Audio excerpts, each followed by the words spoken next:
ஏன் மேடம் கிழிச்சிங்கன்னு என்கிட்ட கேட்டிருக்கலாமே. என்னையே கைது பண்ணிட்டு போங்க, இல்லாட்டி நான் தான் கிழிக்க சொன்னேன். என்னதான் நான் தான் கிழிக்க சொன்னேங்க. அதை நான் சொல்லிதான் தம்பி வந்து கிழிச்சாரு. என்ன தள்ளுறியா, நீ என்ன பண்றியா, இந்த சத்தம் எல்லாமே ஒரு டிராமா. சாரி கேட்டாங்க என்னங்க, நான் எங்க அண்ணன் ஏதோ பண்ணிட்டாருங்க, எனக்கு ஒன்னும் புரிதல் இல்லாமதான் நான் வந்து எனக்கு ஒண்ணுமே புரியல. நான் வந்து சாரி சார், நீங்க விடுங்க சார் அவரை அப்படின்னு சொல்லி நான் கேட்கிறேன். சம்மன் வந்து எங்களுக்கு தானே மீடியா மூலியமா என் கணவருக்கு தெரிஞ்சுக்கிறதுக்கா, இல்ல மீடியா அந்த உலகத்துக்கு காட்டுறதுக்கா சம்மன் அசிங்கப்பட்ட கேட்டை திறந்து கேட்கிறாரு. கேட்டதோட பிரவீன் தான் தள்ளிட்டே உள்ள வந்து அவரை வந்து கூடவே 2 போலீஸும் வரணும்ன்ற தேவை என்ன இருக்குன்னு எனக்கு தெரியல.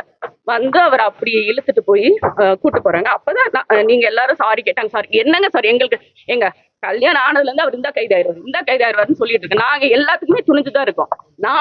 நம்ம அண்ணன் ஏதோ பண்ணிட்டாரோன்னா அவர்கிட்ட சாரி சார் நீங்க விடுங்க சார் அவரன்னு சொல்லி நான் கேட்கிறேன்.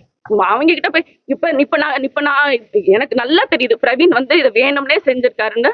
இவங்க எல்லாருமே பிளான் பண்ணி எல்லாரும் சேர்ந்துதான் செஞ்சிருக்காங்க. முதலே முடிவெடுத்துட்டாங்க அவரை கைது பண்ணோம். நம்ம வீட்டுல இருக்கிறவங்களை 2 பேரை கைது பண்ணி நம்மள மென்டலி டிஸ்டர்ப் பண்ணுன்றது அவங்களோட எண்ணம்ன்றது நம்மளுக்கு நல்லா புரியுது. அதுக்கப்புறம் கொஞ்ச நேரம் அப்புறம் எஸ்ஐ வந்தாரு. எஸ்ஐ பாலுன்ற ஒருத்தர் வந்து என்கிட்ட கேட்டார். நான் தான் கிழிக்க சொன்னேன், நான் படிக்கணுன்றதுக்காக கிழிக்க சொன்னேன்.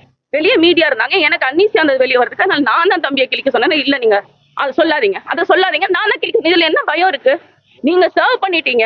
சம்மன் வந்து எங்களுக்கு தானே மீடியா மூலியமா என் கணவருக்கு தெரிஞ்சுக்கிறதுக்கா, இல்ல மீடியா அந்த உலகத்துக்கு காட்டுறதுக்கா சம்மன் அவரை வந்து கிழிக்க சொன்னேன். எடுத்து கொண்டு வந்து என்கிட்ட எடுக்க முடியலன்னு சொன்னார். அதான் கிளிங்க தம்பி கிழிச்சு என்கிட்ட கொண்டு வாங்கன்னு சொன்னேன். நான் அதை உட்காந்து நான் அதை பாக்குறேன். பார்த்துட்டு இருக்கும்போது இந்த இதெல்லாம் நடக்குது. அப்புறம் கொஞ்ச நேரத்துல இந்த எஸ்ஐ வரும்போது நான் அதான் சொல்றேன், இல்ல நான் தான் சொன்னேன், நீங்க போங்க, நான் வல்சரவாக்கம் இன்ஸ்பெக்டர் கிட்ட நான் பேசிக்கிறேன்னு சொல்றேன். முடியாது, நீங்க வந்து அவரை அனுப்பலன்னா நாங்க போர்ஸ் இறக்குவோன்றாங்க. எங்க போர்ஸ் இறக்கி நீ எங்க தம்பியை கைது பண்ற அளவுக்கு அவர் என்ன பண்ணிட்டாரு அவரு.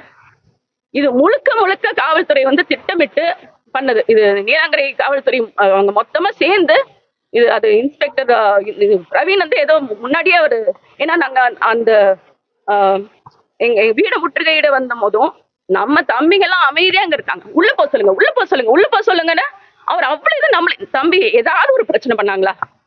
இதுக்கு முன்னாடி அவங்க வந்து நம்மள வந்து வீட முற்றுகையிட வரும்போது எங்க அண்ணனோட சசியனோட வண்டியை வந்து பின்னாடி கல்ல தெரிஞ்சாங்க. அவங்க கண்ணு முன்னாடியே தான் இருந்தாங்க. எத்தனை நாளுக்கு அப்புறம் அவங்க எஃப்ஐஆர் போட்டாங்க?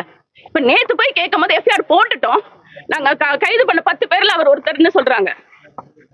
எத்தனை நாள் போய் அவங்கள போய் பார்த்திருக்கோம், ஒரு நடவடிக்கையும் அவங்க எடுக்கல.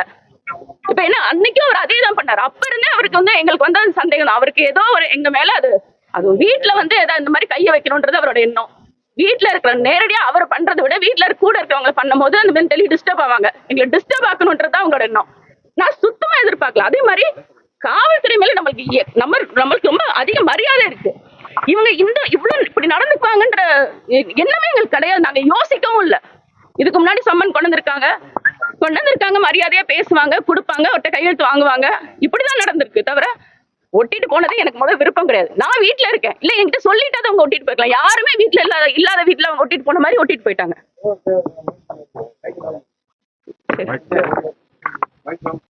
அதான் அதுக்கப்புறம் தான் நான் வந்து அவர் போர்ஸ் இறக்கும் அப்படிலாம் சொல்லும் போது எனக்கு நல்லா தெரியும், நம்ம வழக்கறிஞர்ல இருந்து நம்ம கட்சி பிள்ளைங்க எல்லாருமே வந்துட்டு இருக்காங்கன்றது எனக்கு தெரியும். எனக்கு இதை வந்து அவங்க சென்சிடைஸ் பண்ணணும், 2 பேருக்குள்ள ஒரு பிரச்சனையை உண்டாக்கி நம்ம பிள்ளைங்களை கைய வைக்கணும்ன்றது அவங்க முடிவு எடுக்கிறாங்கன்னு தான் எனக்கு தோணிருச்சு. அதனாலதான் நான் வந்து சுபாவை சரிங்க தம்பி நீங்க போங்க நம்ம பாத்துக்கலாம்னு சொல்லி. ஆனா இது நான் ரொம்ப நம்பிக்கை வச்சிருந்தேன். அவங்க இரவு வந்துருவாங்கன்னு நான் நினைச்சிட்டு இருந்தேன். அவங்கள ரிமாண்ட் பண்ணிட்டாங்க. இனி நீதிமன்றத்துக்கு வழக்கு போயிருச்சு. நாங்க நீதிமன்றத்துக்கு மேல நாங்க ரொம்ப அதிக மரியாதை வச்சிருக்கோம், நம்பிக்கை வச்சிருக்கோம். நாங்க அவங்களை விரைவில் வெளியே எடுத்துருவோம். இது நாங்க அவர் மேல மனித உரிமையிலேயே நாங்க வழக்கு தொடருவோம்.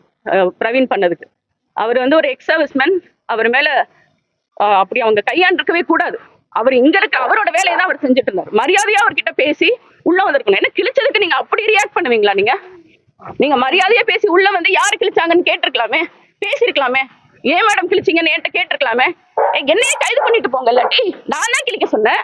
நான் தான் கிழிக்க சொன்னேங்க. அதை நான் சொல்லிதான் தம்பி வந்து கிழிச்சாரு.